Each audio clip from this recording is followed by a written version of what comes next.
Fala pessoal, você que fez o Enem e errou essa questão, fica aí uns minutinhos, não sai não, assiste esse vídeo que eu vou mostrar para você como responder essa questão, tudo bem? Meu nome é Bruno Martins, eu sou professor de Geografia e faço parte do Mente da Aprovação. Vem comigo.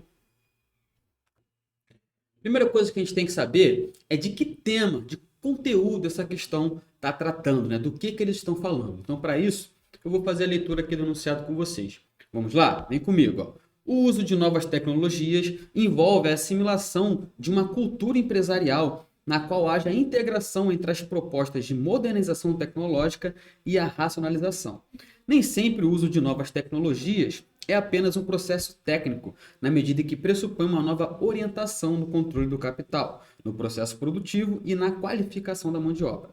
Dos diversos efeitos que derivam dessa orientação, a terceirização, a precarização e a flexibilização aparecem com constância como características do paradigma flexível, em substituição ao modelo taylorista-fordista.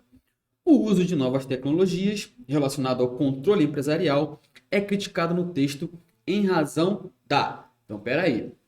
Vamos ver o que a questão já está nos dando. Ó. Ele está falando de aí, ó, de modelo taylorista, modelo fortista, e essa questão está criticando, na verdade, como essas novas tecnologias vão aparecer nas relações de trabalho.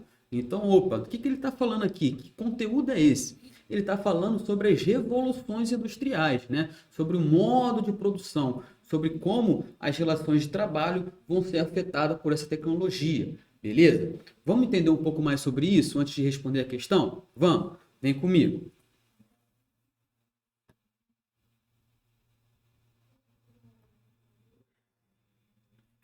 Ó, trouxe aqui para vocês, ó, um resumo básico, bem básico, tá? Do que é a revolução, do que são as revoluções industriais, para você responder essa questão assim, ó, bem rápido, beleza?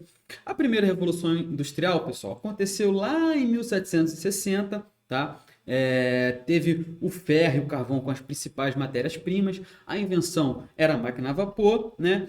E foi revolucionária porque mecanizou a produção pela primeira vez, né? Que antes era feita por artesãos ou por manufaturas, beleza? Já na segunda revolução industrial, começou lá em 1850, né? A principal matriz energética era o petróleo. A gente já tem uma introdução da eletricidade, né? E essa revolução, a característica dela é que a produção era em massa, né? Aqueles produtos feitos em massa para vender para muita gente, beleza? Já na terceira revolução industrial, aí sim já começa a ter a ver um pouco com a questão, porque vai começar a tecnologia de fato como nós conhecemos hoje em dia, né? Porque a partir dos anos 70, né, a gente vai ter essa terceira revolução industrial que vai inovar na área da informática, na área da robótica, na internet. Então a gente vai ter, de certa forma, uma revolução digital, não é? Na comunicação, nas informações, os fluxos de informações ficam cada vez mais o quê? Mais densos, né? Mais rápidos. E aí, já tão falada a quarta revolução industrial, né? Vamos falar um pouco desses sistemas digitais, tecnológicos e biológicos que existem, né, gente? Essas fábricas inteligentes que não precisam mais de mão de obra, né, humana, que muitas vezes são robotizadas, né? São robôs que fazem. Inclusive essa revolução da informatização, né, que vem acontecendo cada vez mais. A gente consegue ver um pouco dessa quarta revolução industrial quando a gente pega o metrô, né? E não tem mais o caixa, você vai comprar o seu bilhete numa máquina, né? Isso, né, gente, é um retrato dessa revolução, desses sistemas digitais que estão vindo, tudo bem? E, não sei se você percebeu, a questão está falando, né, um pouco disso, né? Vamos voltar lá na questão, que agora eu acho que vai ficar tranquilo para você responder? Vamos lá, né?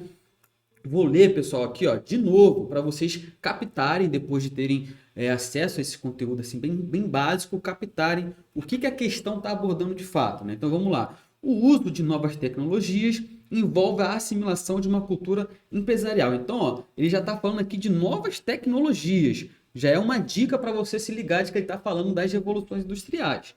Beleza? Ó, olha as palavras-chave, pessoal. Modernização tecnológica, tá? Aí vem lá. Nem sempre o uso de novo, ó, novas tecnologias é apenas um processo técnico, na medida em que pressupõe uma nova orientação do controle do capital, no processo produtivo e na qualificação da mão de obra.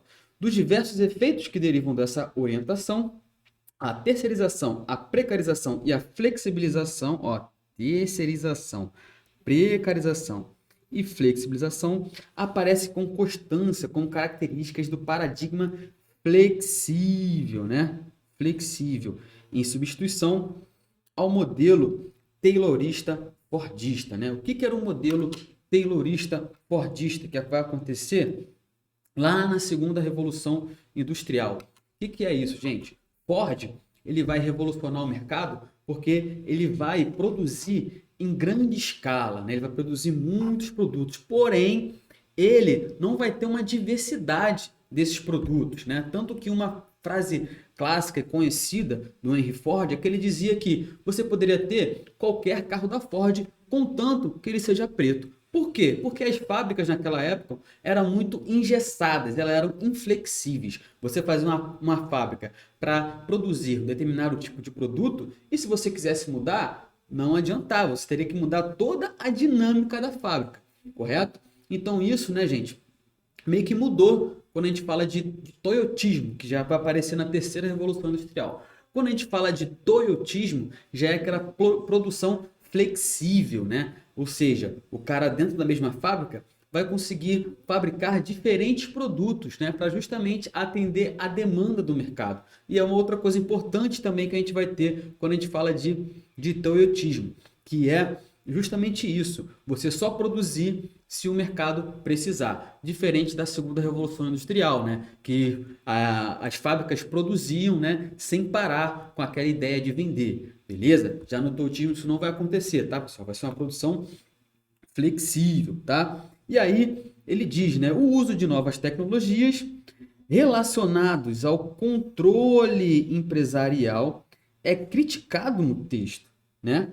Em razão do que, gente? Porque é criticado no texto esse uso de novas tecnologias relacionadas a esse controle empresarial, né? Gente, é só lembrar o que a gente está vivendo, né? O conceito chamado de uberização. O que é a uberização? São essas novas relações de trabalho que estão surgindo por conta justamente desse avanço tecnológico, dessas novas tecnologias, correto? Que vem acontecendo. Então, tudo isso, o que vai causar, né? Que é justamente a crítica que está fazendo aqui no texto. O que vai causar? Vai causar, que é o nosso gabarito, a letra C, que é a fragilização das relações de trabalho. Como assim, professor, fragilização das relações de trabalho?